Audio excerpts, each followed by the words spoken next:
Hi, I'm Dave with Crown Bees, and in this little session we're going to talk with you about how to put the holes into your house where the mason bees go and how to use your Invita Bee spray.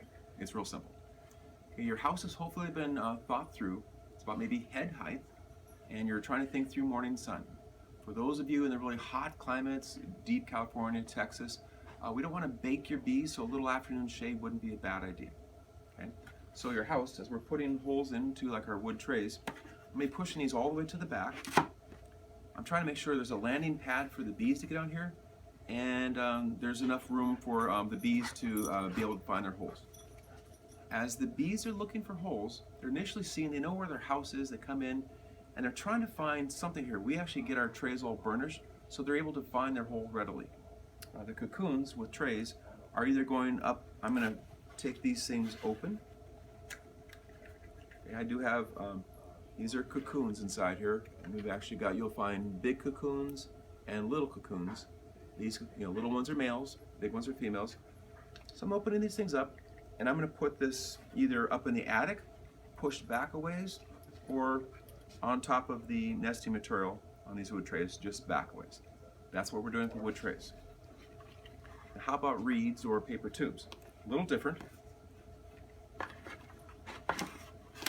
So as we're putting reeds into it, these are going a little cattywampus, kind of a little haphazard.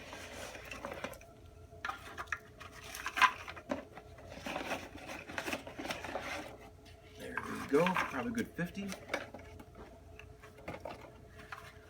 So as I'm putting the holes out there, obviously the holes are facing out. I've got these things still leaving a little bit of room. I've got my overhang at least 2 inches. And these holes aren't all perfectly in a set out pattern. They're kind of pulled in, kind of pulled out. That helps the bee as she's coming in. She knows that she's just to the right or left of the hole sticking out. We don't want these things blowing around much, so I would actually even take this wadded up paper.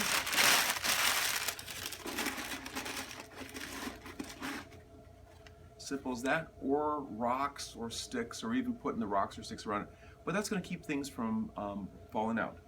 Before I put my cocoons in, I'm actually going to use my Invita Bee spray. And this is a little spray mist that as we point this towards the material, just about 10 sprays, but I'm going to spray this in.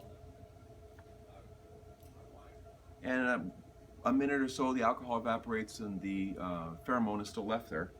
And now I'm just placing my cocoons, again, either on top or deep behind, and your cocoons or the bees are able to fly out. So just the last little thing, what do these bees look like? These are blue orchard bees that we pulled out just a little bit ago. You're going to find the females are, I've got 2. The long antenna are the males with a white forehead, and this big female right here in front of you has short antennas and a black face. So male smaller with the white nose and long antennas. Those are the bees. They're awesome. In all you do, don't forget about the clayey mud. We'll talk about it in a separate video. Thanks for watching.